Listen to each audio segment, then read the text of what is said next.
I'ma feel like a jo. I don't know what you want from me, but I go give you something, no. But plenty pass money, yo. I go show you love, and I go show you me. As I see you for entrance, nobody will move with this your pendant. So you know Dangote, and the way you enter, you must follow me go, and I must chop you like a jacote. Oh, baby, you should call her baby, you make me loco, and I want to call her baby, and again, oh, baby, you should call her baby, you make me loco, and I want to call her baby. Give me sugar, you like any dough, I'ma get go low, I'ma get a sober. Give me sugar, give me water, nigga water, you make a nigga water. Hey, she get a fire waste, I'm a fire quick, bending that white top, yeah, I'm a feel like a jo. She get the fire waste, yeah, I'm a fire. You get it bigger than Jojo. I'm a feel like a Jojo. Give me sugar, you like any dough. I'ma get go low, I'ma get a sober. Give me sugar, give me water, nigga water, you make a nigga water. Give me sugar, you like any dough. I'ma get go low.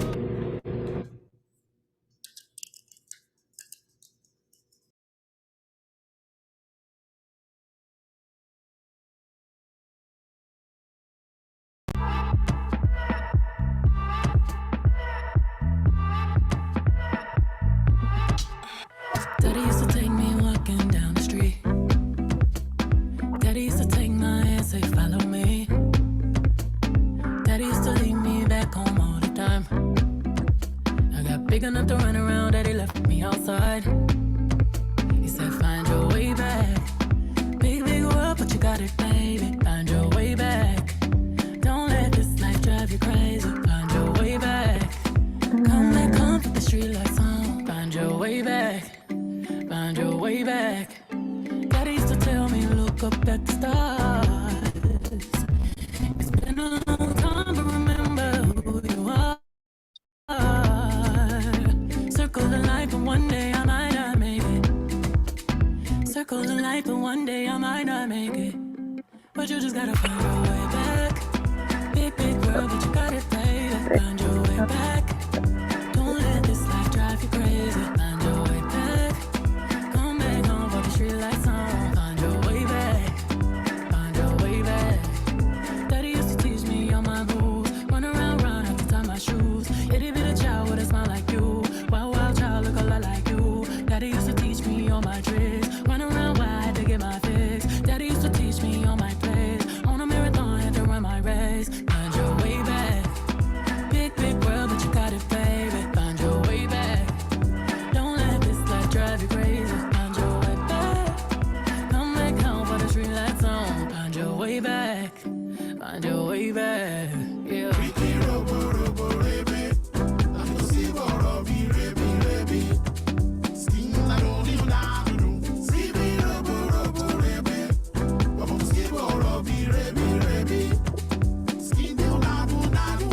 Daddy used to teach me all my moves. Run around wild to tie my shoes. Itty bitty child with a smile like you. Wild child look a lot like you. Daddy used to teach me all my tricks. Run around wild to get my fix. Daddy used to teach me all my plays. On a marathon, told me run my race.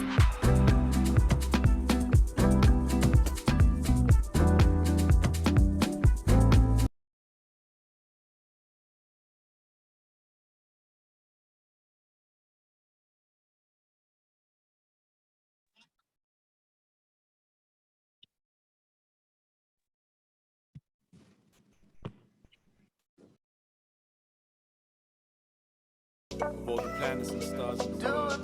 Choose, man. Mad. Let's get to it, baby. We'll get through it, baby. Vibes. We'll get through it, baby. Yeah.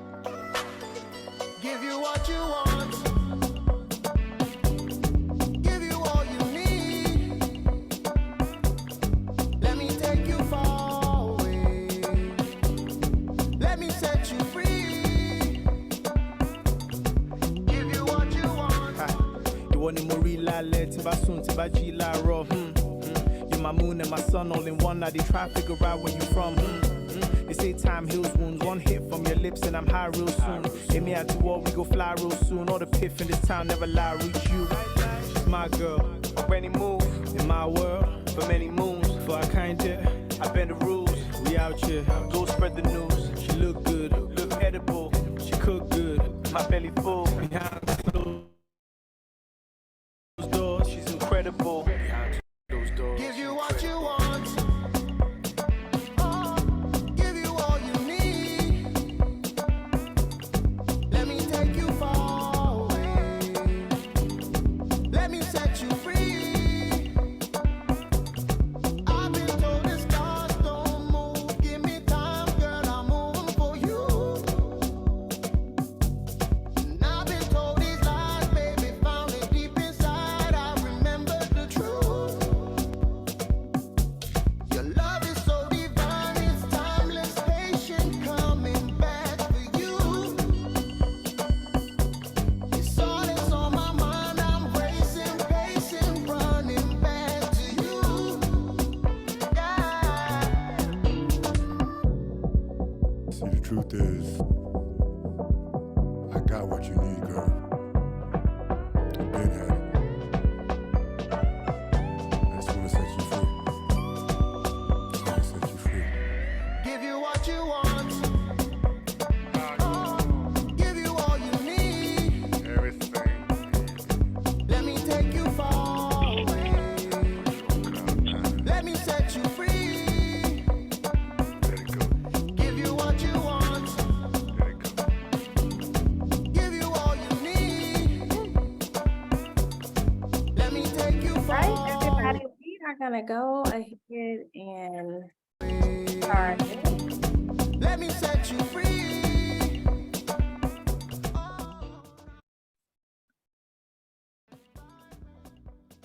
Welcome, welcome, welcome. I'm trying to figure out you all how to turn off this ding. So give me a moment so that we don't hear that during this conversation that we're having. But we are going to go ahead and get started. It is so good to see so many faces, so many people. I'm looking at Chico because it's been a long time since we've seen you. I am really, really happy you're here. I'm happy everybody is here, y'all. Folks that we've seen at convenings, folks that we saw at ASU, GSV, folks that we saw in Chicago recently, no matter when the last time you were in a surge space, I am happy that you are here with us today for this conversation with Adrienne Maree Brown, moderated by our very own Kyra Marcano. I'm going to do some introductions really quickly. I think, like, we all know who Kyra is. She is a growth champion and a problem solver committed to human-centered approaches to systems level improvement. She has had a decade-long career in education. She served as a classroom teacher, a special educator, and a school leader, honing her ability to drive system and development and continuous improvement year after year. She has led initiatives focusing on MTSS, instructional technology integration, strategic data use, and teacher leadership development. In 2018, she founded Brilliant Light to provide clients with targeted supports to increase their impact through key strategic initiatives. She was a school leader and received praise for her measured approach, ability to connect perspectives across stakeholders, and an unyielding positivity. She strives to bring the same energy and dedication to her clients. She holds a Master of Arts in Teaching Elementary Education with a special education endorsement from National Lewis University and a Bachelor of Science in Psychology from Loyola University. She is also a 2018 Surge Fellow and serves on the board of directors of Chicago Run and Gamma Phi Omega International Sorority. Kyra will be our moderator for today's conversation. We're really excited to have her. I shared during our check-in that we were having just a couple minutes before you all joined, that it was initially our goal to have Adrienne Maree Brown at the convening. And when we couldn't make that happen, we said, you know what, there are other spaces that this can still happen in. So we're really excited to still be able to do this in this virtual space and bring this to everybody in our community. Now on to our featured speaker for today, Adrienne Maree Brown. She grows healing ideas in public through her writing, which includes short and long-term fiction, nonfiction, spells, tarot decks, and poetry, through her music, which includes songwriting, singing, and an upcoming immersive musical ritual, and her podcast, including How to Survive the End of the World, Octavia's Parables, and the Emergent Strategy podcast. Adrienne has nurtured emergent strategy, pleasure activism, radical imagination, and transformative justice as ideas, frameworks, networks, and practices for transformation. Her work is informed by 25 years of social and environmental justice facilitation, primarily supporting Black liberation. Her path of leading semantics, her love of Octavia E. Butler and visionary fiction, and her work as a doula. She is the author and editor of several published texts, including Emergent Strategy, Shaping Change, Changing Worlds, Pleasure Activism, The Politics of Feeling Good, Grievers, and Maroons, and the first two novellas of her speculative fiction trilogy. After a multinational childhood, Adrienne lived in New York, Oakland, and Detroit before landing in her current home of Durham, North Carolina. Please join me in welcoming both Kyra and Adrienne Maree Brown.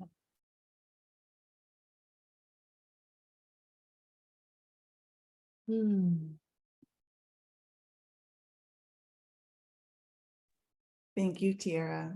It's like, wait, I guess I'm the one that kicks that off then. I was like, really excited for this conversation. You know, this community has been so moved by your work, and I have to name that.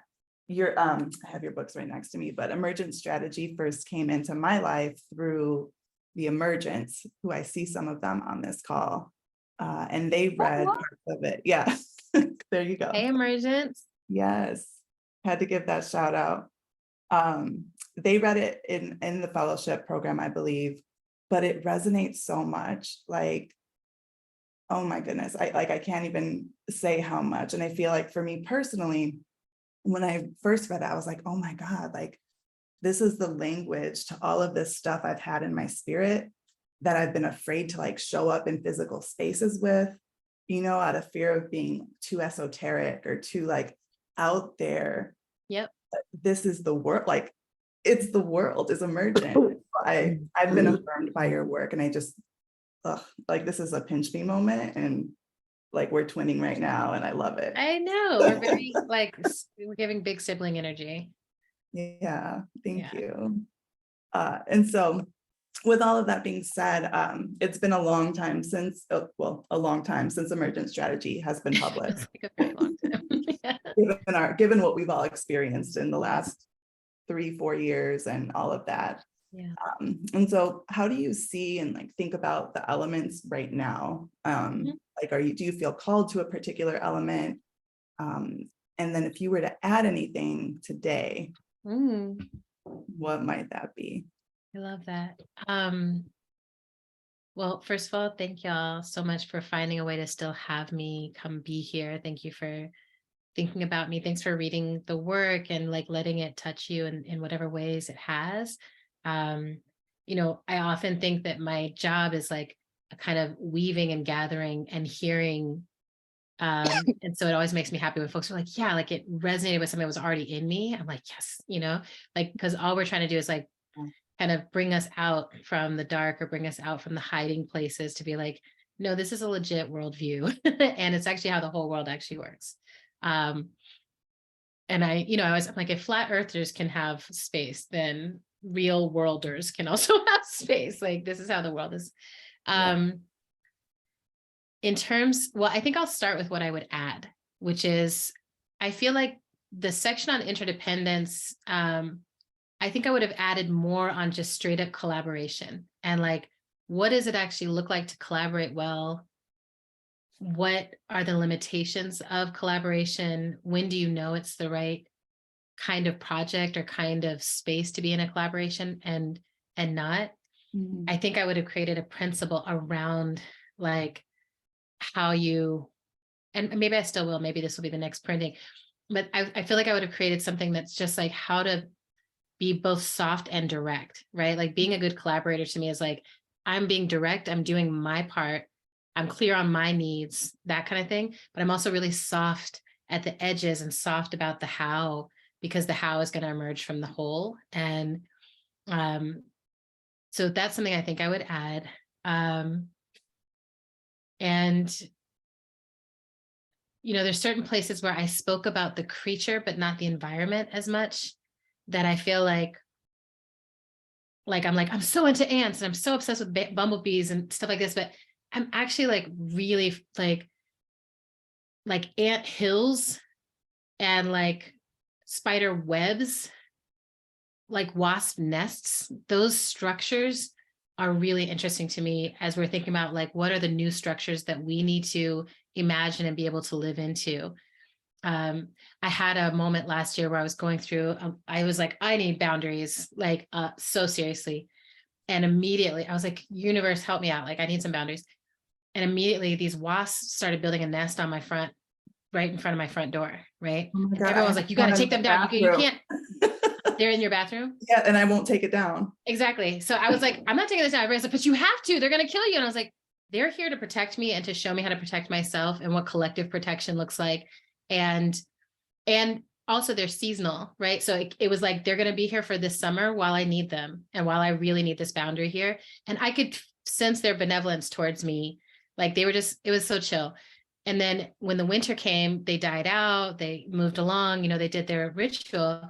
And I took the wasp nest as an offering. I was like, thank y'all for leaving this. And it's like, still, it's on top of a piece of art by my front door as just a reminder to me that like, I'm not even alone as a human being functioning, but also like, what is that structure that is allowing the in and out and allowing everyone to have their own little space, but to all be together and to be taking care of something that's collectively valuable, right?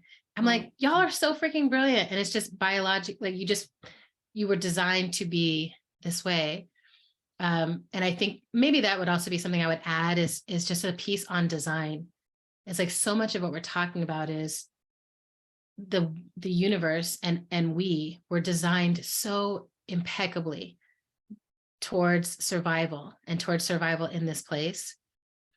And how do we continue that design? How do we see ourselves as a continuation of iterating on a good design rather than, I think, the parts of our species that want to push against or obliterate that good design for something that is not as interconnected and interdependent, right? Like so it's like, those are some things that, you know, I keep kind of vibing off of. And in terms of areas, I'm super interested in, you know, we've done a lot of facilitation training over the past few years. I'm really interested in the intersection of facilitation and somatics, and like people who are like, I'm facilitating and I'm so in my body that I can truly feel what's happening in the room and not be afraid of it and not internalize it, right? But just be like, oh, there's fear in the room, right? Because sometimes I'll be like, oh, my stomach is shivering.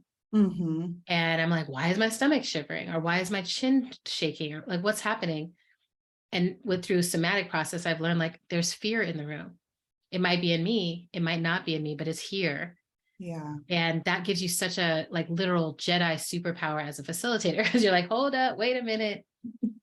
Right? This, if we don't turn and face what's happening now, it will calcify, it will turn into a knot that feels permanent. So things like that, you know, I geek out about. I mean, a lot of stuff I wanted to add to the book, I put into Holding Change. So I'm like, Holding Change is like, I always tell people, I'm like, don't sleep on Holding Change. Like, it really is like the place that I like. I was like, my extra thoughts are all in the like brief thought chapters of that book. So yeah. Yeah. And I just, in the design too, I think to be nonlinear and to be able to like I haven't read emergent strategy straight through. It's something that I keep close to me, and I'll like open it up and pick it, and I'll just, That was designed. yeah, and build those thoughts in my head. And I so appreciate that. My wasp's nest is still hanging off the bathroom, Yeah, but that's I great. can't figure out how to get it in, you know, like they're gone, it's been gone. Yeah. I mean, it is like, you just want to be, as long as you know that they're gone, it's just, you have to use the slowest, most tender touch, you Yeah. know, but you can totally do it. Yeah. I mean, I grew up in a house where we weren't allowed to kill spiders. So Yes.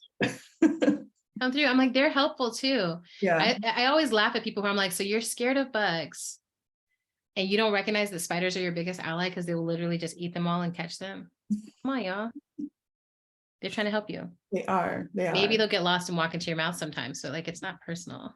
And they're masters of design. Like every Exactly. thread, like it's such a beautiful. And it comes out of their bodies. That part, it always just, I'm just like, oh my God, like you shit a home. That's insane. It's so beautiful. I would not mind if that was part of our design. Well, with that said, what do you think that like 100 years from now, what could emergent strategy look like? Let's see.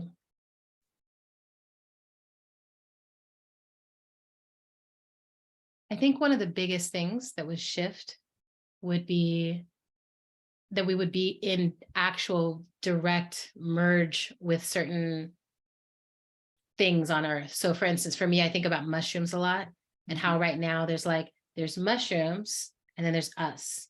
And we can like eat mushrooms or we can like take mushrooms, but they're still this separate thing.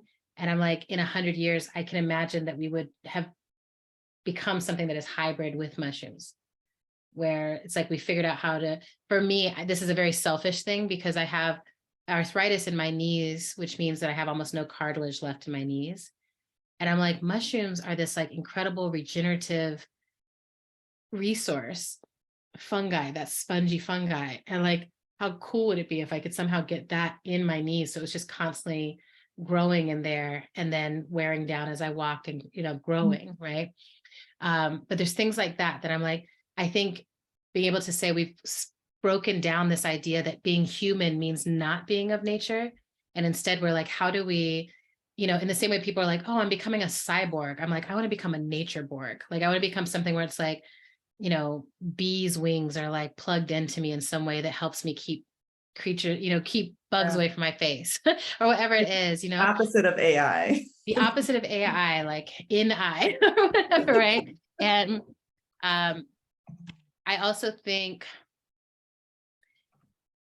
emergent strategy will show up a lot in the period post the United States of America, which I do think is going to happen definitely in that next 100-year period. And I don't know what that transition will look like. So, you know, I grew up in a world where there was a USSR and then that fell apart. And it was like, these nations are no longer federated into relationship with each other. And so some of them are thriving, some of them are really struggling, but they're all doing their own thing. They all have their different belief systems, right? Same Yugoslavia, you know, there's different things that were like, this was once a thing and now it's many things. I think that that's the path that we are necessarily on because we're, I think, past any kind of polarization. And now there's really folks who are like committed to a path that is unsafe, that is moving away from life, that is not based in any kind of reality. And so there's no place to negotiate from. Like, it's not like you can be like, there's two sides to every story. I'm like, there's multiple sides to every aspect of reality. And then there's non-reality, which should only be pursued as entertainment. I love playing with non-reality. I don't want my Congress people to be playing with non-reality. So I'm like, there's going to need to be places where those non-reality people can converge and figure out what they're up to, right? But for those of us who are like, as we live on Earth, we want to be in relationship to that. I think so much about emergent strategists are like people who are like, I like Earth and I want to be in a relationship with it. And I think that will become a major, more than maybe any other politic. I think that's going to emerge as something that really separates people from each other and then redesigns borders around that.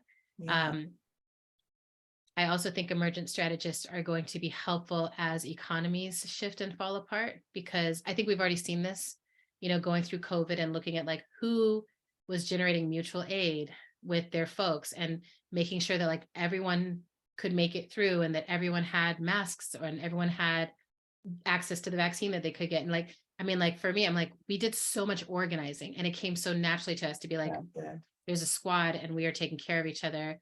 And we're making sure everyone has the information they need. And some people are great at research and others are great at, care, and others are great at like feeding themselves in, the absence of access to grocery stores and stuff like that. So I think those are going to be some of the innovations that we'll see. And if the aliens are here by then, I do think that emergent strategists will be in a space of relationship there somehow. Again, I'm not sure anything about like what all that could look like, but I feel like if anyone's going to figure out how to communicate and how to create a benevolent relationship with something other than human, I think it would be the emergent strategists who are like, we're not immediately terrified of that, we're immediately curious about it, in the possibility of it. And because I'm like, y'all, this is why, I mean, like literally I stopped eating octopus because I was just like, y'all too smart. And I just have a sense that someone's going to show up at some point and be like, alien octopuses who are like, those are aliens too. They've been keeping an eye on y'all. Like it's, they're too intelligent. They're too intelligent to me to think of them as a species that is in any way lesser than human. Which has put me into a whole tizzy because I'm like, do I think of species that I eat as less than me? What am I, like, right? And I'm like, well, I do. I mean, necessarily you do think like your life in this moment, my life is more precious than yours, thus I can eat you, right?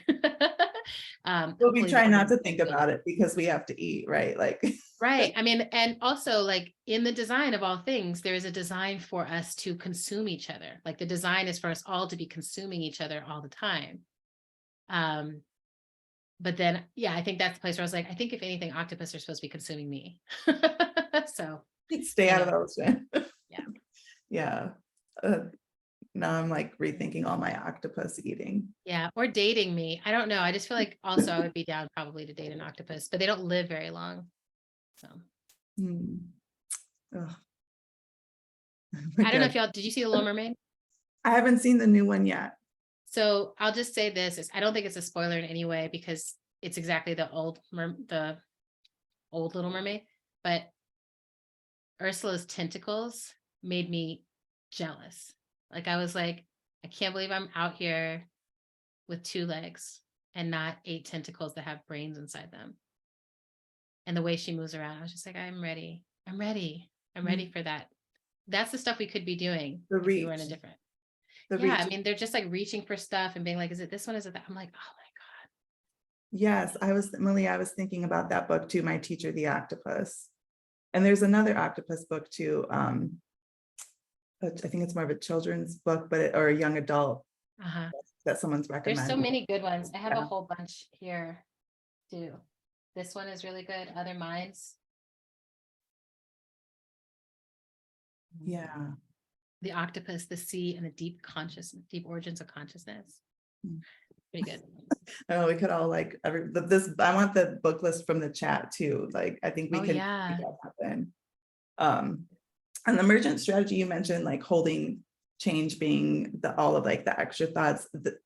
When you wrote emergent strategy, did you imagine that this like full series would come out of it? Or like there's 9 titles currently and more of them coming. And I have Undrowned back. Like I have a whole emergent strategies part of my bookshelf.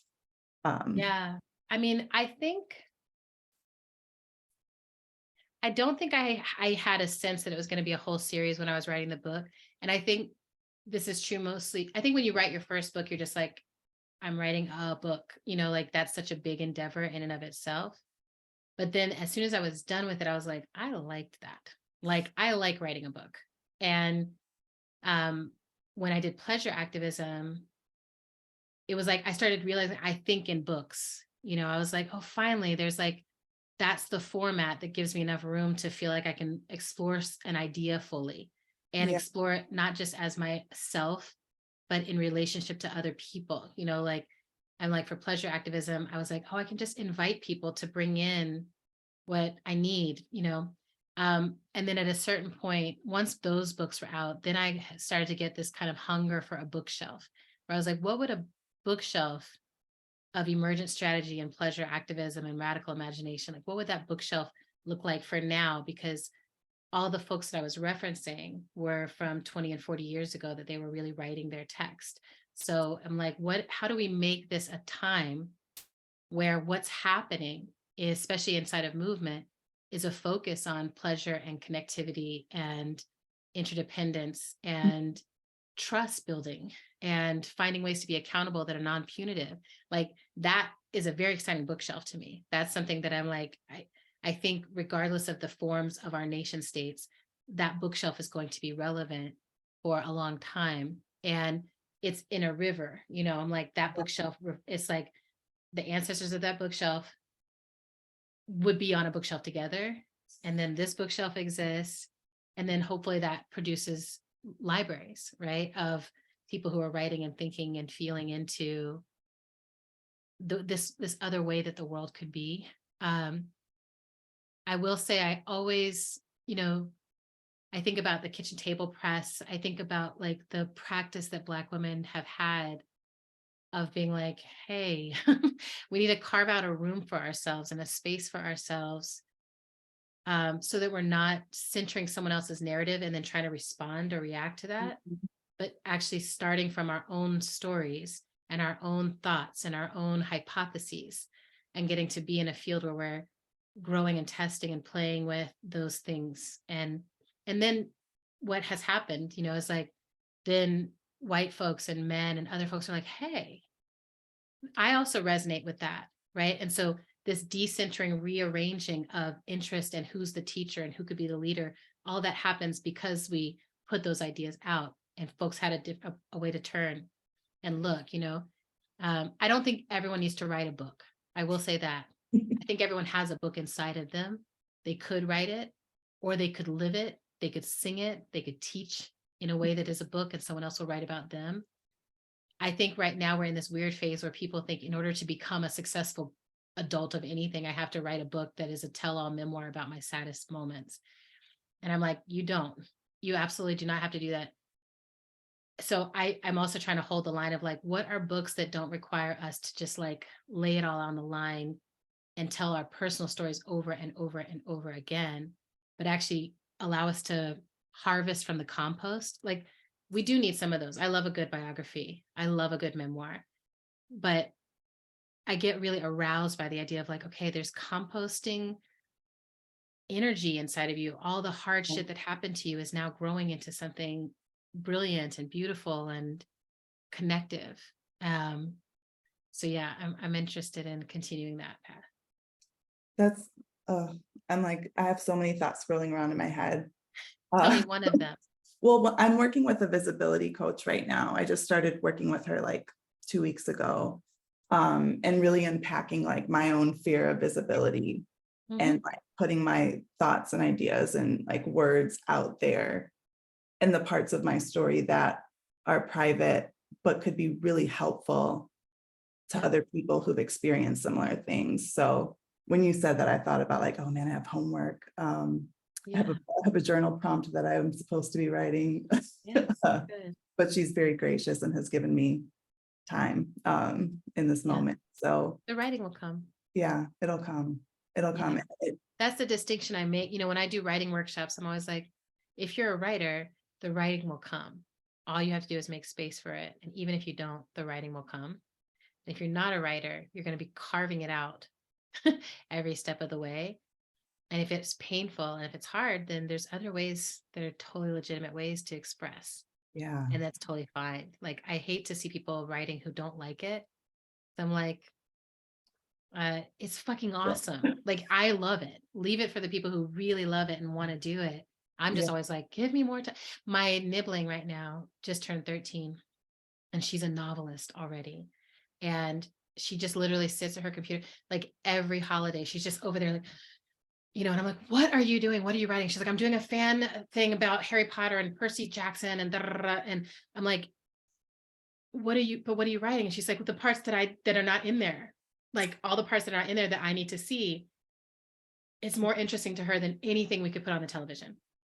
She's so disciplined and it's organic. She just loves it. Right. Yeah. So she inspires the crap out of me because I'm like, first of all, never be above fan fiction, never be above being like, someone is writing a story that I want to continue.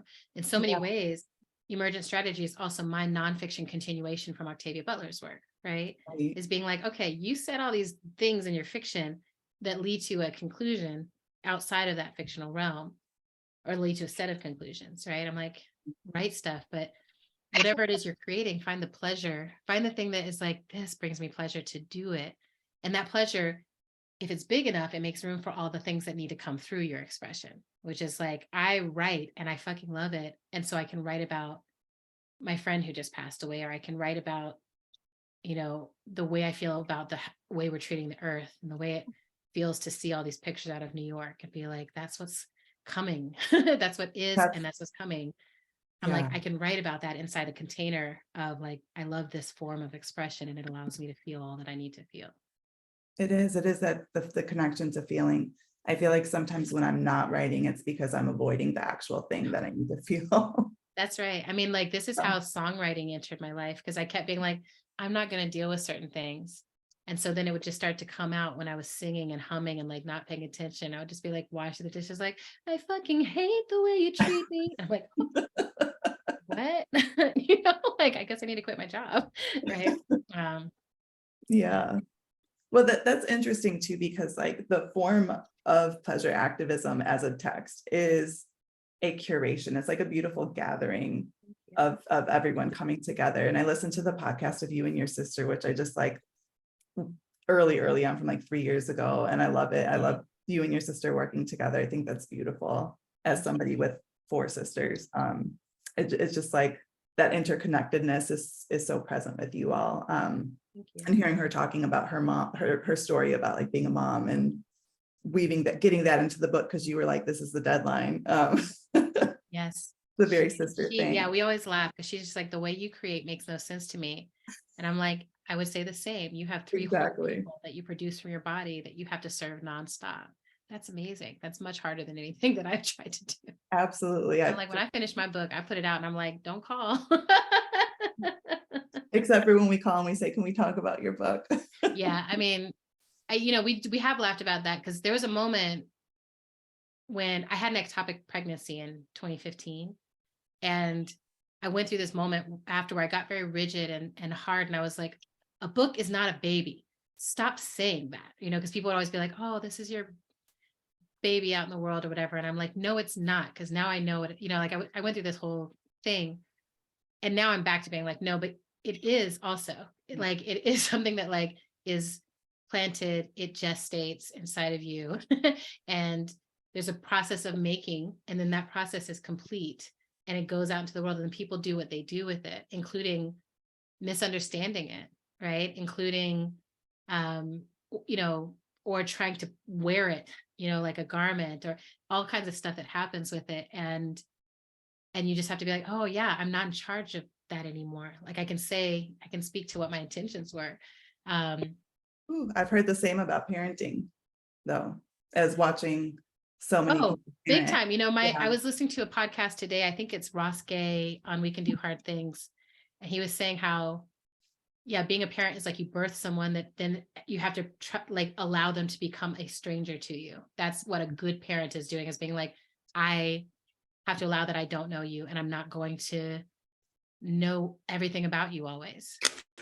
Like no matter how many of your diapers I changed. Or controlling and who you become and who you get to be. Yes. And like, how can I keep, I see that as my nibblings get older, where I'm like, when you were a baby and you couldn't say anything, we had one whole relationship. But now I'm like, how blessing it is that I get to just stay curious about who you are becoming and how that is connected to what I am. Like, I'm like, you're the next generation of the same thing that I came. That's wild. That's insane. And like, am I breaking cycles? That's my job as an auntie.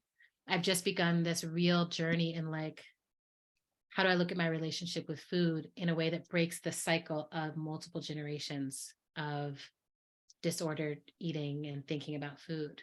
And I'm like, I'm doing it for the babies because I'm like, I don't want to do this, Yeah.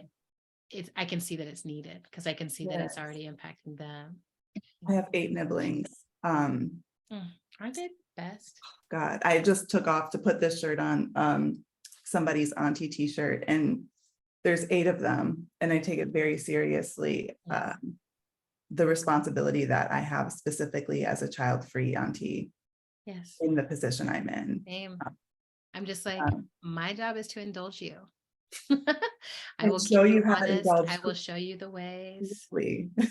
Yes, and how to do Safely. everything safely. But like, yeah, I'm the one who's like, I'm like, I have shown up with the Nintendo Switch. Take that seriously. We're going to play it now because you need to understand how to play Mario, or else these other games you're not going to really appreciate the whole situation if you don't really understand Mario. Not a drum set. No, yeah, and a Oh drum yeah, set. no loud And a drum set. no loud things for me. Yeah. I know that was a long tangent for the question I had brewing in my head. Well, that's what we want, right? Yeah, that's where we're at. We're organic. I was just thinking about pleasure activism all over the place, right? Like Beyonce's in there, drug use, porn, celibacy. Like, why is this important for our liberation work? Yeah, I mean, I think at the most basic level, it's important because we have bodies and we live our entire lives inside of bodies. I don't think that's on accident. I think if we were not meant to experience these tangible pleasures, we would be born as air-based entities, right? We would be born as just mental arrangements. But instead, for whatever reason, the design is that we can think and we can feel. And for those of us who have experienced oppression, it can be easy to believe that the hard feelings, the feelings of scarcity, the feelings of struggle are all that there is, and that it makes sense to shut that off and to try to live from the neck up and just what we can think and how can our brains move. So to me, it is a reclaiming of our whole humanity to drop below the neck and to say, there's all these impulses, there's delights and pleasures, there's aliveness. And it's an aliveness that no one can give to me, but that also means no one can actually take it from me. So when I think about like, do I have enough? Do I have what I need? I'm like, as long as I have my body, yes, the answer is yes. Because I have a body and I live on an abundant earth, right? So if I knew what I was doing, I could walk out of my door and survive without anything else. Now, we as humans have constructed a lot of boundaries or barriers between our nature and nature, between ourselves and our abundance. That doesn't mean that that's real. So for me, pleasure activism is a way to tie that back in and to be like, wait, I belong here in this world where,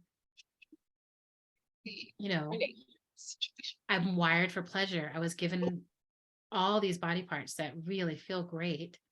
And I would, the drugs that I'm interested in, I think, for people who read the text and for people who've listened to me, I'm mostly interested in drugs that make me feel more alive, more present, more joy. And I will say I do a lot less of them now because I've found other ways to those states, right? So I'm like, oh, if someone had really got me meditating in my early 20s, I might not have done as much ecstasy. Who knows? But now, I still really, really love mushrooms. I really love weed. I love getting people to think about these things that help us expand beyond our hypervigilance, expand beyond our sense of constant danger, pending danger, expand beyond our sense of like, how do I have to shrink in order to make all the oppressors comfortable today? Like for me, it was these drug experiences that let me experience that freedom beyond the containers of identity that I had been put into. Yeah. And then I get to be like, okay, this too is Blackness. I was like, Blackness as defined by white people has no interest for me. It doesn't have anything to do with how I feel inside. Blackness as defined by me from inside myself as part of the galaxy of Blackness. Fuck yeah, that I'm like, I'll do that all day. And that touches into this richness for me that I think pleasure activism is all about. It's a richness that has nothing to do with money, has everything to do with really being able to feel into your life. And there's essays in there that I love. You know, my friend Alana had cancer. I got to interview her as she was dying. And it's like, how do you live a life that is worth the death you're going to inevitably have? How do you live a life that's worth the grief that you were never going to feel? How do you live a life that keeps us moving towards something purposeful and meaningful, even if it's small? Like Audre Lorde said, laying on a bed with my lover in the sunlight, you know, that's a miracle, especially for queer people. That's a miracle. That's incredible. So yeah, I think it's very important. Yeah. And I have two questions in my head right now from what you said and what we were talking about earlier. I was thinking about the enoughness. Yeah. And the distinction, you know, this has been a big conversation in my family this week around recreational, right? Like you speaking to the form of drug use where like you want to feel more in your body versus sometimes where addiction steps in and we're trying to numb and detach from our bodies because of the pain that exists. Yes. And like, where do we reconcile that, you know, especially in our communities where there might be histories of addictive, really harmful drug There's use. definitely histories. Yeah. Yes. I mean, I think that this has been, you know, I started my movement career, my career inside of justice work at a place called the Harm Reduction Coalition. And the work of the Harm Reduction Coalition was exactly this question, which is, how do we engage in drugs and sex and things that bring us pleasure in a way that actually brings us pleasure and connection and aliveness, rather than a way that brings us numbness and moves us into danger. And I will say the harm reduction principles were really important part of that. And there's this tool that was like drug set and setting. What is the actual drug? What is your mindset? And what is the setting you're in? And knowing what the drug does is one thing. If people be like, oh, weed, it just does this, that. I'm like, weed can be anything that it can do, all the things. Yes, all of I've had experiences where I was like, I am incredibly paranoid and I'm doing very dangerous things because I'm high and I think everyone here is against me. And, you know, my anxiety is off the charts. I'm like, this is not a positive drug experience, or I'm not in a safe place. I'm out in the street where someone could get me. Yeah. Right. I'm like, my mindset for most of my 20s was not a weed matching mindset. Right. I didn't stop doing it because peer pressure, everybody was doing it. So I would just sit miserably and be like, everyone can tell that I'm freaking out.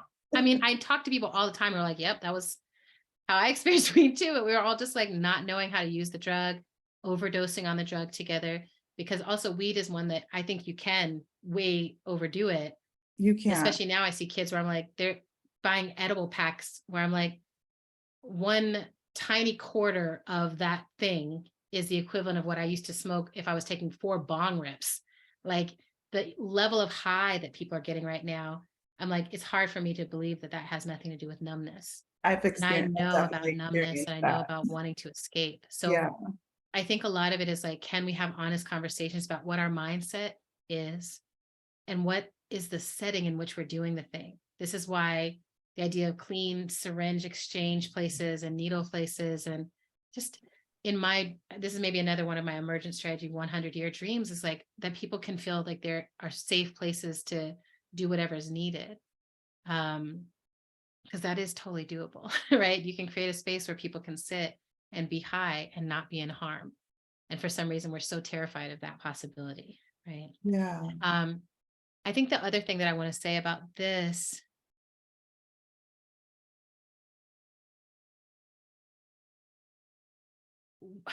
the way our world is right now, and the way it has been most of our existence, actually, the correct response to it is to lose your mind and to be depressed and to be completely overwhelmed. It is that hard, right? Like, you might have been living in the time of slavery, or you might have been living in the time of Jim Crow, or you might be living in this current time, which has got elements of both of them, plus climate catastrophe, plus, right? Plus mass shootings, plus. I'm like, if you bring your attention to what's really happening, it is a logical response that you're going to struggle mentally with dealing with that and struggle emotionally with dealing with that.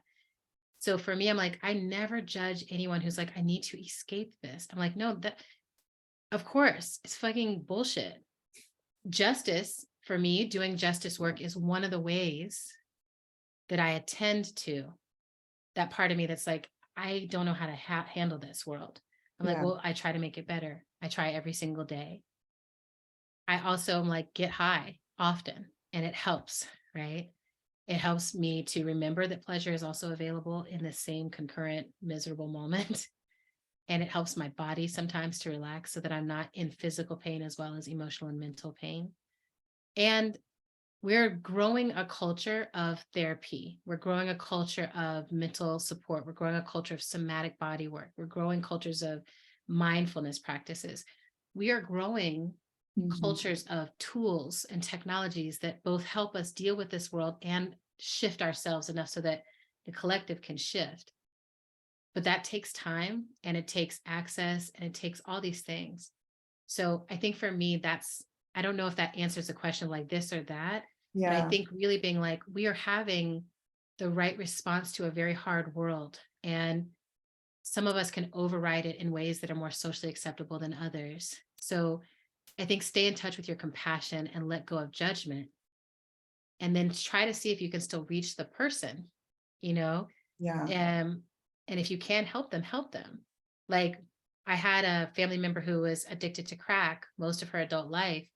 And like telling her to just give up her crack I'm like, for what?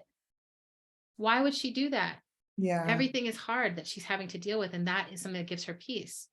So why? Can you give her peace? Can you actually support her economically? Can folks come together to make sure that she can get therapeutic support? Can you do some of those things? And even still, you're not in charge of her. You're not. She's going to have to choose it herself if she wants to do those things. So, and yeah, I've had a lot of people wrestle with addiction in my life. And that's also the way I'm like, each of us has our own life to navigate. Each of us has our own life to navigate. There's not a right or wrong way to do it. No. And I think that might be the hardest thing It to is. let it in. But I'm like, what I do know for sure is since the beginning of humanity, there's been drugs and we have done them. And I don't think that's going to go anywhere. I think the thing we should be constantly paying attention to is how do we create social conditions that mean we get to use drugs that are not about escape. And safely, right? Like when we create these rules around it, you're incentivized for there to be fake black market this and that, and it creates greater harm than needed to be.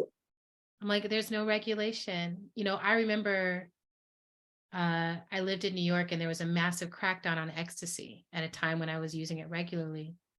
And so, for a long time after that, you would go to buy ecstasy. And if luckily I worked at this coalition, we had testing kits. So I could test and be like, is this MDMA or not? And a lot of times it wasn't. But a lot of people were out there like, I don't know, I just bought this thing. They said it was ecstasy. No one's testing it. I don't know. And it's actually speed. It's actually something else, right? It's actually catnip. Who knows? It's actually just some other thing that maybe you shouldn't even have in your body. And so now we see that happening with the opioid crisis and fentanyl overdoses and all of that. I'm just like, we know better. Yeah. And how do we make sure people have access to what they need? I've noticed in Chicago, they've been doing a lot of pop-up trainings in libraries where you can go pick up the testing kits and like the Narcan and all of the things to be able to support people, because it isn't just one approach. It isn't just one approach. And I think it really helps.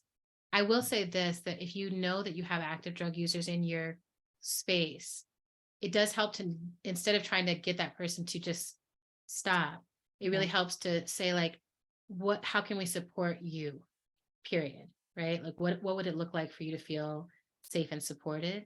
Because so often a lot of the harmful sides of it come from the person feeling shame, like shamed by others, and then their own shame about,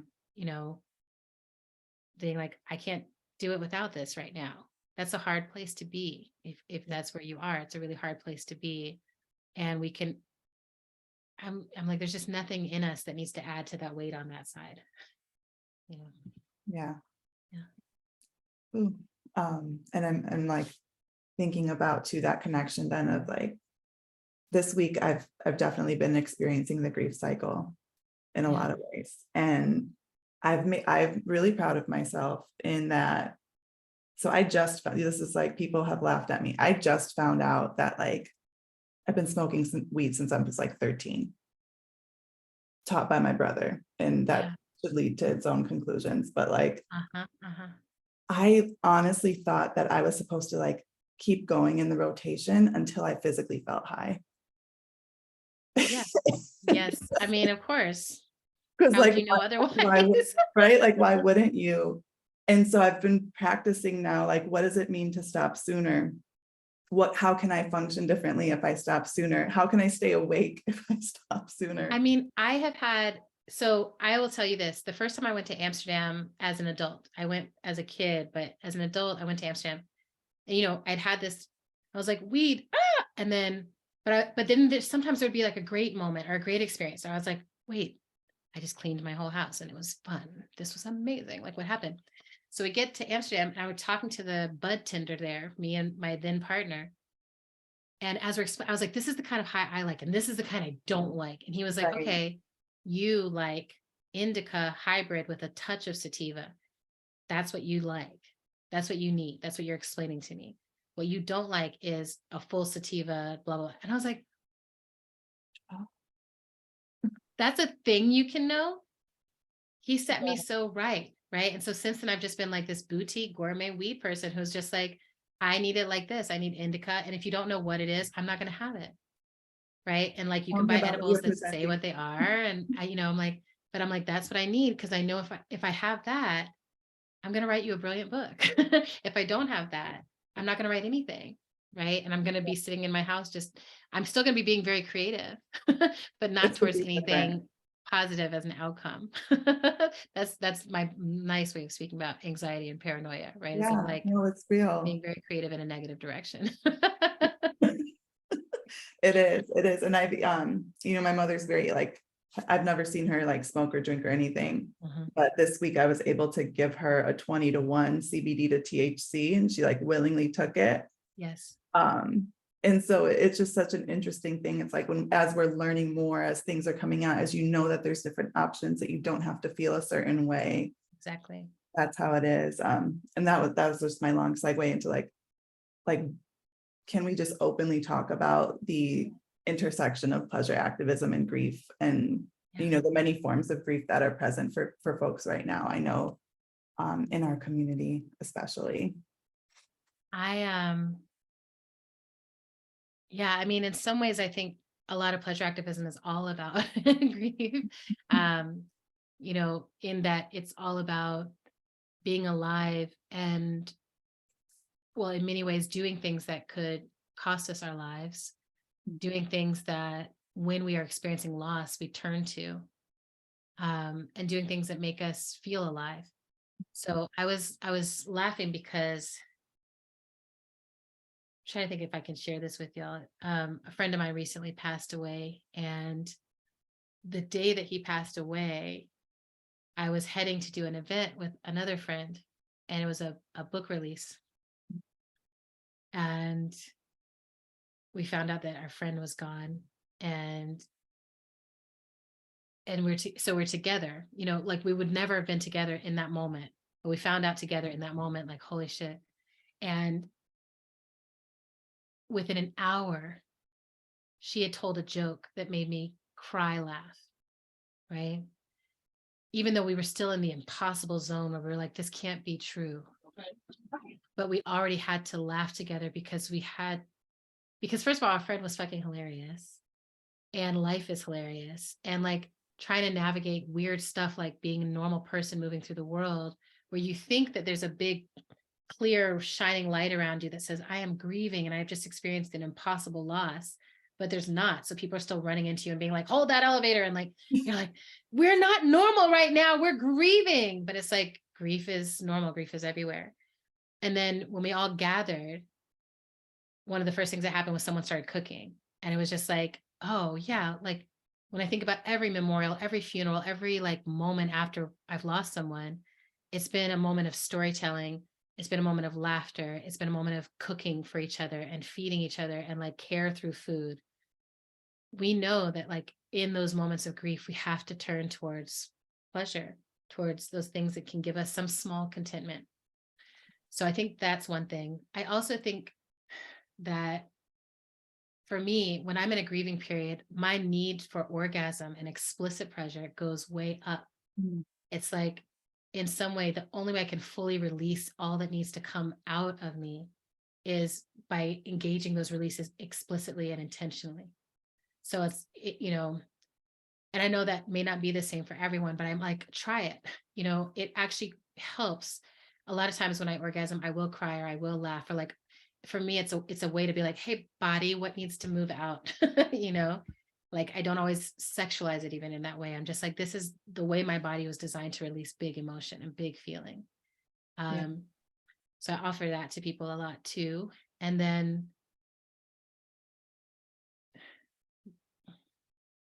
there's a pleasure in when you first feel the presence of your lost loved one after their death. There's this particular, for me, and I've had it enough times now that I'm like, oh, I think that might be telling me the truth about what's beyond life. There's always for me a moment eventually where I'm like, oh, there they are, and they're everywhere, and they're at peace in a way that they were not at peace. Because being a human, I think being alive is like pursuing peace, but never quite being there. There's always something to do. There's always something to work on. There's always some rent to pay or something. But I'm like, oh, I can feel that for now, I'm like, oh, I can really feel that my friend is at ease and at peace. And there's a deep pleasure in just that, like, oh, now you're just being and there's no doing. And I feel, that is sitting at my altar, sitting with my ancestors. There's some of the deepest pleasure I've ever known is just that presence. And even like the curating of the altar. I love building an altar. Like, I have so many altars in my house just because I like building them. But building an altar for a loved one, and right after my friend passed, I found this little thing that had his name on it that shouldn't have had his name on it. It didn't make any sense at all. And so I was like carrying it around. And then I realized, I was like, I just made you into a tiny little altar. Right. And like, I've been carrying you around, and now I can place you on my larger altar. Right. But for a while, I recommend to people all the time, like, pick up a stone and make it an altar that you're carrying with you everywhere. Right. We imbue everything in life with the meaning that it holds. And we have decided, at some point, that grief is horrible and hard. And I'm like, no, it's just something to be great at. Grief is gratitude, and grief is love. I don't grieve anything I didn't love. I grieve things that I loved. The love might have been complicated. Right. I grieve things that I love. Yeah. And so then the grief is a continuation of love. Yeah. It's a new way of being. Yeah. Thank you. I'm like, that's, I think you wrote that in Pleasure Activism. I think I remember reading it a while back, of like, to love, maybe it's some bell hooks too, but like to love is also to like put yourself on the line to experience grief. Yeah, I think at some point I had the aha. I was like, oh, every time I fall in love, I'm signing up for future grief. Like, we're either going to break up and have that kind of soft grief, or one of us will die. Those are the two options. And then to love, to choose to love people each time, you're like, oh, that's the cost. That's the cost. And I'm down to pay it. I'm down to pay it so far, over and over again. Yeah. But I have become more discerning, because so maybe I haven't really thought this out loud yet, but like, there's something to me about now I really move towards people who I feel are interested in a satisfying experience in this lifetime. Whereas I used to move towards people who were pretty unavailable. And then I would be like, I love you. And now I'm grieving something that I was never satisfied by in the first place. Like, this is such a toxic cycle. Because then I'm like, you're not going to give me good closure, because another friend of mine was like, how they are in the relationship is how they are in the breakup. Don't mess yourself up. Right. So now I'm like, I'm only friends with people who I'm like, can you really get in the boat with me? And can we have a satisfying experience of being in relationship with each other? I have no room for the shallow waters. That's not who I've got a Scorpio moon. I'm a deep sea diver. That's where we're going to go. That's what satisfies me as a level of engagement. And in my lovers, the same thing. I'm like, if you're fucking around and you're confused and you're not about satisfying the shit out of me and receiving what I can give to you and like really being present, let's not do this. I'm not interested in being a part of your narrative that I just am not. And I'm like, because I'm going to have to grieve you or you're going to have to grieve me. I want to feel so met by it, right? Yeah. My Venus is in Taurus. So like pleasure activism was in the cards for me. Yes. Period. Like yes. Exactly. You're like, I am meant for everything to be beautiful and delightful and luxurious. Period. I love it. I think Tiara was saying we have a couple more opening up for questions and at 3:15. Great. I'm just going to prioritize the questions I had and say that we need to talk about the memes. The memes, my pleasure practice. Yes. That's great. Yeah, I mean, I will say it's an unexpected thing for me that I never, if anyone had ever told me like, you're going to become one of these meme people, I would have been like, no, I'm not, I'm a serious organizer. Like, I don't know what you're talking about, but it's especially moving through the pandemic and moving through COVID and just being like, God, so here's actually the thing that's going on is the period where what's his name, the orange man was in office was a period where culturally, like we had already been moving in this direction of culturally tearing each other apart publicly. But it really ratcheted up during that period. It's like even those of us who don't think of ourselves that way or don't mean to be that way are very quick to jump on the like bandwagon of tearing other people apart publicly. And then that means that the internet becomes a space where it's either like really horrific news or tearing each other apart publicly. And so for me, I was like, how do I get to be in this space where I want to be and connect with people, but really like only deal with what I want to deal with. I want to laugh and I want to connect. And so the meme curation, like I kept finding myself looking at how other people, they're like these 10 are together. I'm like, if you'd rearrange these, they would like tell a story. Like there's a way that, there's a poetry to this. And like, I think there's a poetry to this that leads to the best possible laugh at the best possible time. Or like there's laughter from slide to slide, like for me, I get really excited by like, is anyone picking up on the whole narrative that's happening here? So it became another place of curation for me. And it also meant that it allowed me to like only see, I was like, now I've got to go, my homework is to go find the good stuff, right? And so I've got to follow the people who are funny and who are actually creative and who are generative and then also I was like, oh, and everything I like can be woven in here. Like I'm on a real basketball kick right now. Like during the women's college basketball finals, I got super turned out by like what was going on with Louisiana and this girl, Caitlin Clark. And I was like, whoa, hold on. Like, this is thrilling. And then started watching basketball. And now I'm like my dad is overjoyed by this development in me. But I was like, Dad, are you caught up? Because we need to, like the playoffs are happening. Like we need, I'm rooting for Miami at this point in the game. I was pro Warriors before that, but I'm like, how do I bring this basketball into the memes? How do I bring science fiction into the memes? If I'm grieving, the first meme post that I put after my friend died was just only stuff that he would find hilarious. And like, no one else has to know that, but I know that. And I know that it would please him deeply. Right. And so for me, there's always some little meaning in them. There's something that I'm moving through. Sometimes I tie them into the astrology of the day, but yeah, it's another zeitgeisty practice too. Cause a lot of times like my poetry will be that where I'm like, there's something in the atmosphere and I can find a way to put it into a verse. And the memes kind of feel like that to me. But like, less seriously. Yeah, no, I definitely appreciate the thoughtful curation of every meme thread. Thank you. And it's hard not to just repost the whole like go into the stories. As long as you repost them in order. The only time I get upset is when I see that people have reposted them and they put them out of order. And then I'm just like, Noted. yeah, but I'm like, if people post them in order, I'm like, chef's kiss, it looks good. It's the art, right? Like it's still that art you're putting out and then people are doing with it and you're like, Yeah. And I know this is the thing, like people are like, I'm like Frida Kahlo, like people are collaging her art. I'm like, girl, you're just doing meme posts and putting them in a certain order. But I'm like, but the order is the me part. I was like, the memes, I don't create memes from scratch.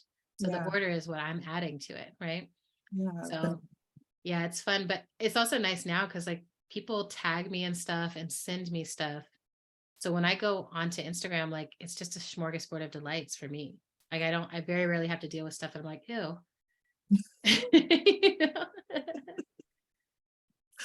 Amen to that. I'm a big fan. I tell people, curate your Instagram, curate your social media. Like, don't just sit there scrolling and miserable. Like, if you see something and you're like, ew, like, unfollow that. Or mute it if if you get all special about relationships. Yeah, for sure. Yeah. Are there any other like rituals or practices that you really lean into and when it comes to pleasure activism and or like cultivating your creativity? Yeah. I mean, one practice that I have been in for years and years and years is I'm very loyal to the muse. Like I'm very disciplined. It's the only part of discipline, I think, it's the only thing in my life that I'm disciplined about. And it brings me pleasure to be disciplined about is when something comes to me, when an idea or a sentence or anything like that comes to me, I'm like, whatever I'm doing, I'm like, I got to get it. I got to write it down. I got to put it somewhere. And I'm a Virgo sun. So organizing how those things get captured brings me a lot of pleasure. Like my meme curation spaces, they're very organized. I'm like, this is my nature memes. These are my dance memes. These are my like political memes. These are my, right? Like Virgo memes. It's organized. And so that when I see something I like, I know the container that goes in.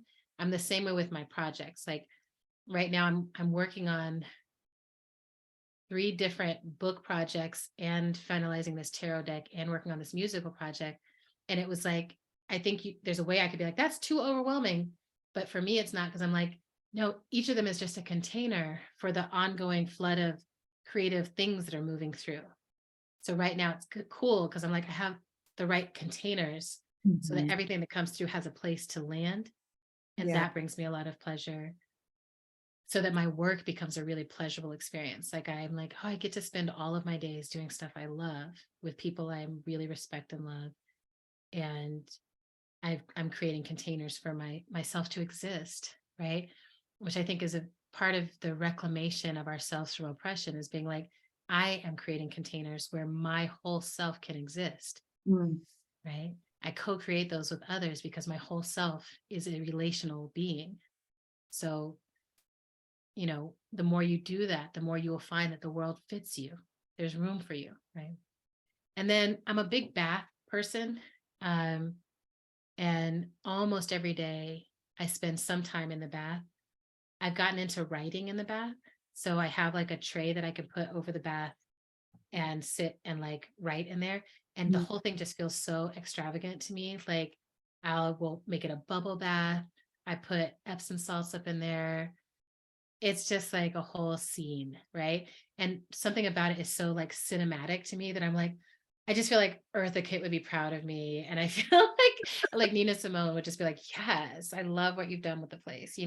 Like I try to think of, because when I look at the writers and thinkers that like I love the pictures of like Toni Morrison dancing with her hair all around her. And like, I've seen Alice Walker's office and it's just like plants and gorgeous murals everywhere. And Alexis DeVoe's like space and her bookshelves look orgasmic. I mean, like, I'm like, I'm like, we should make the worlds around us as beautiful and as generative as possible. That really feeds and nourishes that part. So like my bathtub has this plant that I have had with me now for 15 years. That's one of those like crazy spider plants that like every Black woman has in her house that just grows around the whole place. And it just covers the whole wall. So like I sit in the bath and it's just like a whole wall. Yeah. of this beautiful vine. And that also inspires me because I'm like, look at you. No matter where you are, you just grow. Like, and you depend on me, but you also find the light and you pull the water out of the air. And every morning there's a dewdrop at the tip of every leaf.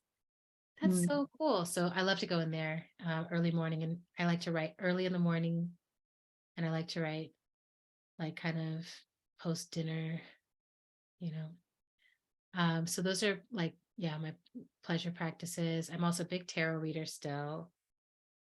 If someone's having a problem, they're like, I don't know what to do. I'm like, have you pulled the cards? Like, why even talk before we pull the cards? Let's pull the cards. Pull a card. Let's pull the cards and then we can see. Yeah. Before you hopped on, I had my Palo Santo and I was like, all right, let me get myself ready in this space. Like, let's. Exactly. I mean, I literally always have, like, people laugh, someday I might do, I'm not like a cribs household or whatever, but I did today close on buying my home. Like this place that I'm sitting in now is like, this is my house, right? Yeah. And my first time ever experiencing that, but I knew when I moved in here, I was like, something about this place is just like a hug around my system. Like it suits me so well. But also I have done so much energy care. Like I burn frankincense, I clear the space all the time, and there's art everywhere. One thing I often tell people too is like, for someone like me, it is a pleasure to come into someone else's space and organize it and help them think about beautifying it. You can come over. And I've done that to a lot of my friends, and every friend group I know has someone in it who loves doing that and other people who have other skills, right? I have another friend who's like, they love doing very helpful physical tasks. So they're going to come pick up all of my recycling that has been accumulating in my garage tomorrow and take it to the recycling center. And I'm like, that befuddles and overwhelms me. That's why it's all sitting there. I'm like, I can't do practical physical activities, but I can beautify anything, right? So it's also like, find the balance of your people. Like you don't have to hire a professional to do these things. No, my one of my really good friends flew in for me last week, and without asking, she was like, here's my flight info, I'm staying with you. And she organized my kitchen. Like there's this like stuff that had been mounting on top of my refrigerator, and I like hate my kitchen, it's so small. And she just went in there and like got it together. Yeah, she got it together for me. Got it together. I mean, I think that this is when friendship becomes, to me, this is a real friendship, right? Is when it's like I'm a doula. I don't do it super actively anymore, but my doula has mostly been for my friends. And it's been a secret way to go in and organize their homes. I get there, I'm like, you go lay with the baby. You know what? I'm just going to do some stuff to get the kitchen, like, to create a sterile area in the kitchen for like the bottles and stuff. Yeah. And while I do that, let me just rearrange everything so that it makes sense. Yeah. It's a gift. And it's especially a gift, like in a moment of grief. Actually, I think that like being someone who can show up with people when they're grieving and just be like, I'm just going to take care of you and you're not going to have to ask me, like, I wish everyone understood, like, that's actually the most helpful thing, is not to be like, what do you need? But to just be like, I'm here. I ordered us food. I came home from taking care of my friend's family and everything. And then it was time for my grief, right? Because when I'm caretaking mode, I'm like, I often will do that too, of like, I'm going to take care of everyone else. Right. Yeah. And so then I came home and I was like, okay, now it's my turn to fall apart. And my sweetheart was like, I've ordered your lunch and your dinner and they're coming and you don't have to think about it. And I was like, oh, I was not going to eat. I wasn't going to. I was like, I never want to eat again. I'm so sad. But then I was like, oh, I'm being cared for. And I didn't have to ask for it. And then that kept happening. Everyone who knew just kept showing up, and here's some flowers, and here's some love, and here's some flowers, and here's some food, and here's some love, and here's a hug, and here's a story. It's that cycle of grief and love, like they coexist even within, especially within that, where you can visibly see all of the love from every angle. From every angle, because it's also something like, what you're experiencing now is there's this acute moment where you get permission to give yourself to this but this is not going to go anywhere. Like, I have to live the rest of my life without him.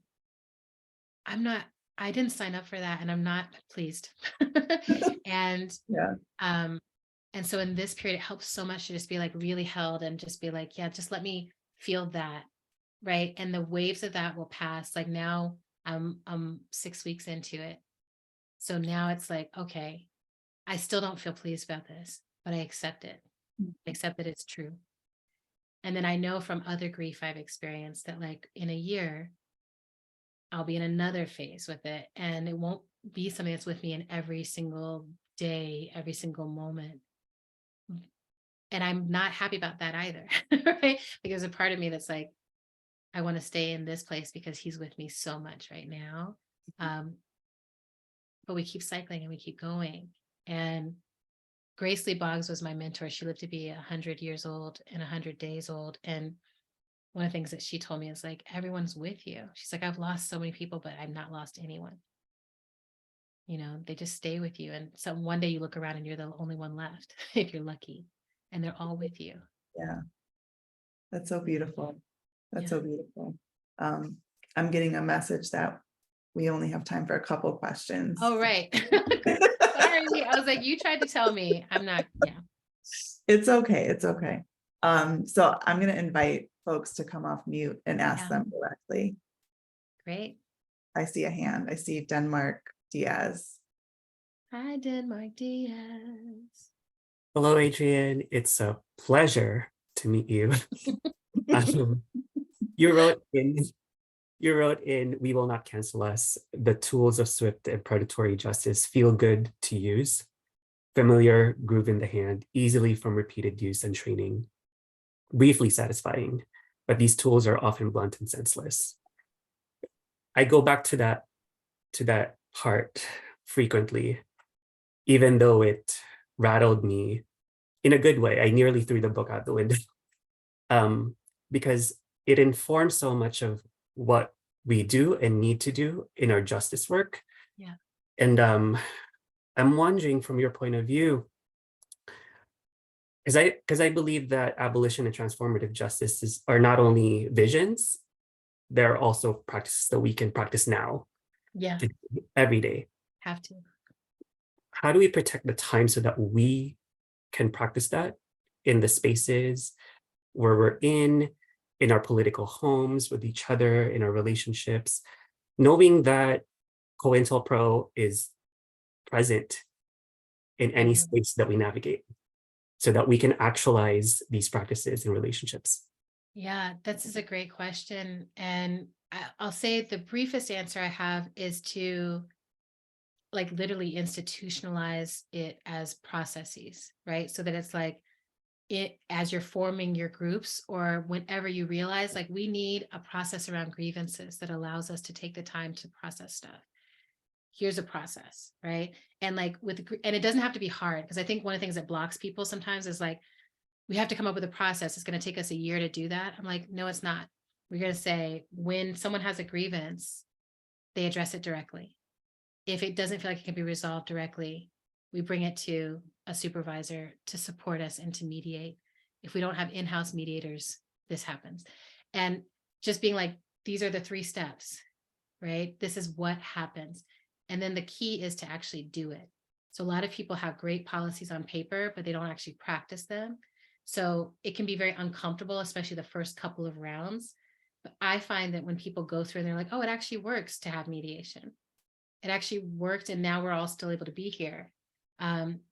There's a tool that one of my coaches used that's a success spectrum that also helps us lay out on the front end of things how we know that we are succeeding. One of the great things to do is to have for your organization, one of the ways we'll know we're succeeding is because we have healthy conflict, that people know what to do when they have a grievance, and that we don't lose people when there's a moment of disagreement or when there's an instance of harm, but we're actually able to hold on to each other. It also, I think, helps become a filter for that infiltration energy. Because if people are trying to actually build the thing, that mediation process will work, right? It'll either work to help people come back into the room or to help to clarify, oh, I should go, or this isn't working, or, if people are like, mediation will not work and I'm unsatisfiable, then you know that you've got some infiltration energy, whether they're on the payroll of the feds or not, right? Because I think that infiltration energy now can come from so many sources.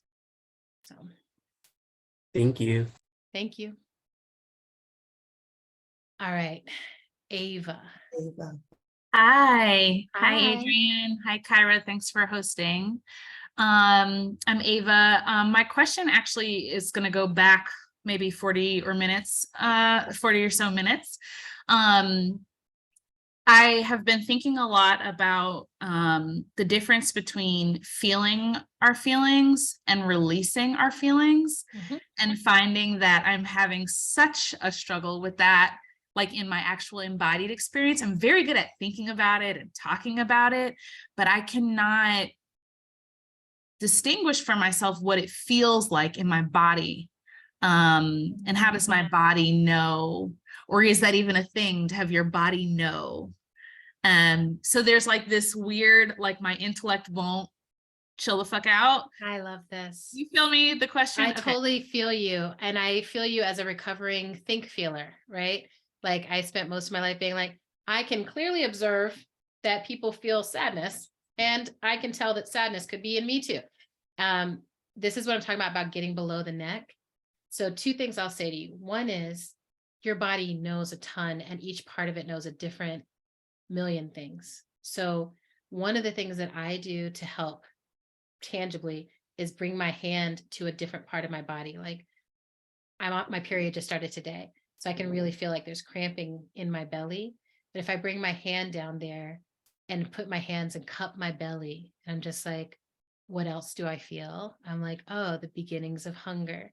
Oh, actually some grief is in my belly. Like as we've been speaking, I could feel it bubbling up and being like, are you going to cry? Or are you just going to talk about your feelings? Right. And feeling like, oh, there's a choice where there wasn't, 4 weeks ago, there wasn't a choice. It was like, if the cry came, it was just, now I'm crying. So that's one tool. Another that I will offer that I love is there's this project called the Embodiment Institute that was started by my friend Prentice Hemphill and Kasha Ho, my friends. And they are rooted in the same lineage, somatic lineage that I studied in. So the Embodiment Institute has a tool that you can use that is a 5-step self-guided process to learn how to center. And basically centering is learning how to be in your body and create a place that you can return to that helps you feel how you are at any given moment. And it does it along these dimensions, like your length, your dignity, your width, and your right to take up space, your depth, like where you are in time, and your purpose. And it helps you center. And then how do I actually feel when I get in my body? And you practice and practice and practice. So it took me 3 years of doing that almost every day to really start to be like, oh, when I feel angry, here's what's happening in my body, right? Which for me, it's like so many contractions and so much tightness that I almost can't move my face, because it wasn't safe for me to move my face when I was a kid, if I was having a feeling, or if I was especially disagreeing with an adult around me. So I learned how to not, and I never unlearned that. Now I'm unlearning that. And now stuff happens where I'm like, right? So take that course, do that course. You can do it on their website. And it's, again, I think it's just 5 units. And then see what happens. And then if you still feel like, still can't feel anything, then get a somatic body worker.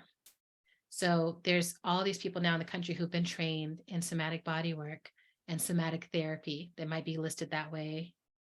But that's someone who will sit in a room with you and really be like, okay, what is happening around your heart right now? Where do you feel tightness? Where do you feel numbness? All of that is data. People don't realize like numbness is a feeling. All of it is emotions, all of it's a feeling. So yeah, good luck. The more I'm like, get to it. Because the sooner you learn already to feel, Googled, I already pulled up the. Yeah, I was like, get to it, because I also tell people, I'm like, your freedom is on the other side of learning to feel what's happening in your body in real time. I'm so glad that this is being recorded, because I'm like, I don't even have write like- anything down. And if you had Oh, octopus tentacles, you could. I animate could, I could. the same. We have time for one more Let's do question. it. Who do we have? Whoever's can hop off mute. Oh, right. People have to come and raise their hands. Come on over. Don't be Come on shy, over, y'all. baby. No one wants to talk to me. What should we do? Oh no, I feel like someone's gotta be coming off mute. I have a Unless people question, just like to but I listen. can't Here you figure out go. how to do that raise hand. Oh, there you are. Hi. It's I like see I'm you. raising my hand, but I don't know how they did the magic way. I was like, Hello, Auntie. I'll just start talking. Hello, I'm a Hi. fan, Adrienne.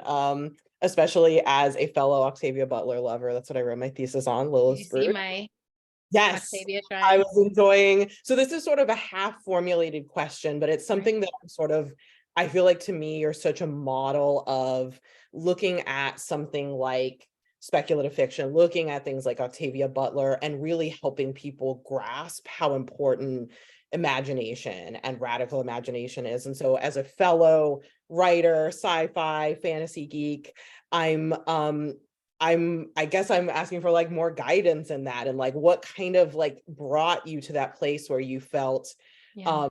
I think I felt a lot of discomfort when I started writing and looking at movement values from something like a Lilith's Brood, because it didn't feel like other people look at it that way. They look at it as very silly and Yep. ridiculous. And so that's kind of, I think that's what I'm grappling with. So not a full question, but Yes. No, this is good. Well, I will say, first of all, I felt the same way. You know, when Walida and I were starting to project Octavia's Brood, it was like me trying to really come out, step slowly out and be like, y'all, there's something here. There's something over here where someone has case studied an entire society in a different time. So that language is a good translation language for people who are struggling. I'm like, think of these stories as case studies of the future, case studies of a new world, case studies of how conflict will happen in a world that doesn't exist yet. Because that's all that's playing out, especially like Lilith's Brood, where it's like, okay, we're talking about race in this future, post-apocalyptic future. And there's something new that's possible. I also think like moving yourself away from people who think like that, like giving yourself room, you know, find out who else wants to play with you. That's what I did. That's what I've always done in my life, is I'm like, okay, at the risk of people thinking less of me, I'm going to talk about squirting now. At the risk of people thinking less of me, I'm going to talk about Octavia Butler now. At the risk of, you know, I'm just like, because who cares if people, like, I think I was also, you know, I was born as a multiracial person into a family where like half of them were like, you're not supposed to exist. That's always been a part of my time, you know, like that's always been a part of my narrative. You know, in the Spider-Verse and the multiverse, I'm like, I'm not supposed to exist. So the fact that I do means I can do a lot of things I was never supposed to do.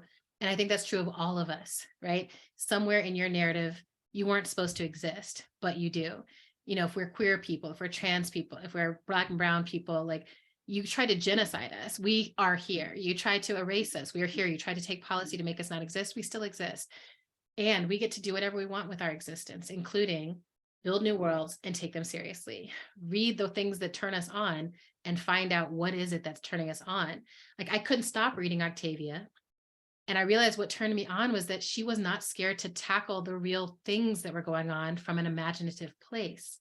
I'm like, I don't need to tackle the real things from a place of hopelessness. I need to tackle them from a place of like, the impossible can become possible. That's the only thing that's relevant for us. That's how the future gets created, right? And I'm also a big believer, you know, I grew up in the church, so I'm like a big believer, like where two or more are gathered, you can have a holy space, right? So you only need to find one person who's into it with you. And then you can share your stories and your ideas with each other. But it does become compelling. Like when people see you having a good time, like people flock towards my work. A lot of times, I think just because they're like, you seem like you're enjoying your life. And what is going on? How are you doing that? Because I'm like, yeah, the world is a shit show. I'm still having a great time. And a lot of it's because I'm like, I choose what comes in. I'm very curatorial about what gets into my mind. That's the other reason to, you know, like to make the things that bring you pleasure very serious for you. You know, my sister and I's podcast, we're like, we want to talk about Battlestar Galactica. We want to talk about Octavia Butler. We want to talk about music that we love. We want to, I'm like, okay, I'm going to politicize Beyonce from a place of loving her, not a place of critiquing her. That maybe that's one other last thing is I think that sometimes we think the only way we can make something like something we can take seriously is if we come at it from a very critical, negative lens.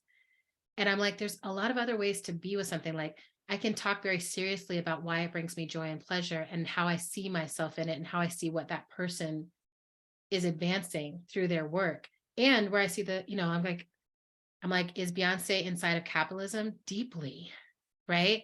What is she? Because guess what? We're all living inside of capitalism. Most of us are not succeeding. She somehow is, and she seems to still be growing. How is she doing that? Why? Janelle Monáe did this video. How do I feel about it? Turned on. What else? How can I? And I'm like, I don't need to take anything away from it in order to critically engage it, right? And then I just watched the last season of The Mandalorian, and I'm like, okay, well, first of all, amazing. But second of all, like, what else? What else is available to me in here? Someone's imagination worked very hard at creating this. What were they trying to tell me? And I will say I've had much more elucidating conversations with people who think differently than me through the use of entertainment or through the use of like, just something that's in the popular sphere. Right now it's the ultimatum, I saw some people watch the Queer Ultimatum, like, y'all, now we can talk about everything happening in the queer community because we have been given a common reference point to be like, y'all, which one are you? I hope it's not Vanessa, but if it is, there you are. There, let's deal with it. Your narcissism, whatever it is. So we could have a whole other event just about that. But for me, I'm like, you can get further with people when they're like, I liked that and I want to talk about it. Right? And your attention will be better too. Yeah. So like the other thing is you find the things you want to continue. So I'm like, Octavia died too soon for me. So part of me writing science fiction is filling a gap that I have felt, I'm like, this gap is inside of me. It's my longing for more of that kind of work. And so Toni Morrison said, if you don't see it, you have to create it. And I'm like, okay, I have to write fiction. I can't just write about fiction. I have to actually get into it, And I think my fiction writing might be the thing I'm better at than anything else, which is funny because it just, we'll see. But I'm like, I really think I'm good at it.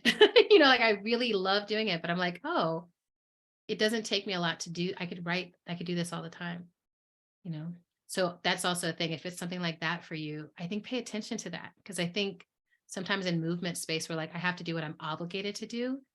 And I'm like, no, I think I'm supposed to do what I love. And then I'm supposed to imbue that with my justice and imbue that with possibility and imbue that with my life force and right relationship and all those things, All right. That was the fastest I could answer it. I'm sorry. We don't want this to end. We don't want it to end. But it has to. We made it through the evening. I'm so grateful for this space that we had this afternoon. Me too. And I'm so really, really grateful for you for imagining this was possible and for hosting me and for being so present and open with your grief. That really opens the space for mine. And, I think more becomes possible when we're really here as we are. So thank you. Thank you. I'm definitely looking forward to seeing the recording and taking the proper notes. My thoughts together because it's hard to do it all. You did a great job. Thank you. Thank you. And I believe Tiara's going to replace me on the pin right now. Oh, that's what happens next on the on the run of show. But I'm just, there are no words. Thank you. Thank y'all. Thank you to both of you. This was a really special conversation. I think we always try to think about what words to describe it. And I think special for me in so many ways, thinking about the folks that are here, I think we have representation from every Surge city and staff on this call. And we are 10 minutes over and we have still a full Zoom room. I think that speaks to like how special this was for our people and how much this conversation was needed, how well of a job Kyra did moderating this conversation, and also Adrienne, just how much we appreciate your perspective on these topics too. As I shared before the call, like this wasn't a space that I said, like, let's do. This was alumni created and requested. So it's really good to see what this became. And I hope that we can have you back in our community as well. So thank you for being here today. And we really do hope to see you again soon. We will. We planted the seeds now. We'll see each other a lot. Thank you. Thank you. Before we all jump off, you all know I have announcements because there's always things going on. So really, really quickly, alums, we have a couple of things coming up. One of them being tonight, BPN's monthly It Takes the Village, High Takes an Open Forum is tonight at 5:30 for Black principals. On next week, we're having our Chicago Connection Hub. It's going to be in person. So please, if you know folks that want to be a part of that community, who want to apply for the next Surge Chicago Fellowship, please invite them to join us. Our Philadelphia Recruitment Mixer in person is also that same night. And then June 20th, we have an Oakland event. And then June 22nd, we have our National Latinx Mixer, which will be virtual. So lots of fun things coming up. And then you all probably saw this already in your emails for today.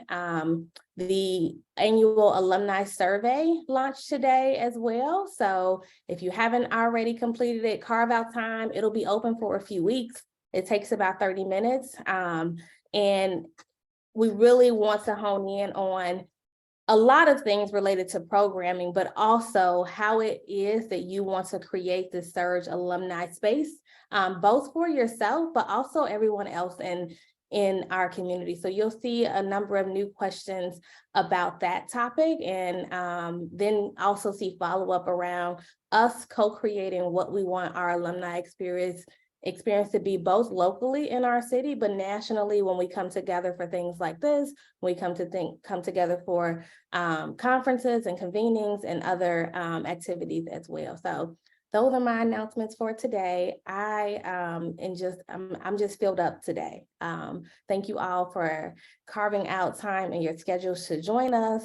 You all know where to find myself and Autumn, so please stay connected, stay in touch, and I will see you all at our next alumni event. Thanks, everybody. Thanks, Sierra. Bye. Thank you. You Thank all you, did a fam. great job. Thank you. Thanks, y'all. Thank you. Awesome. Thank you.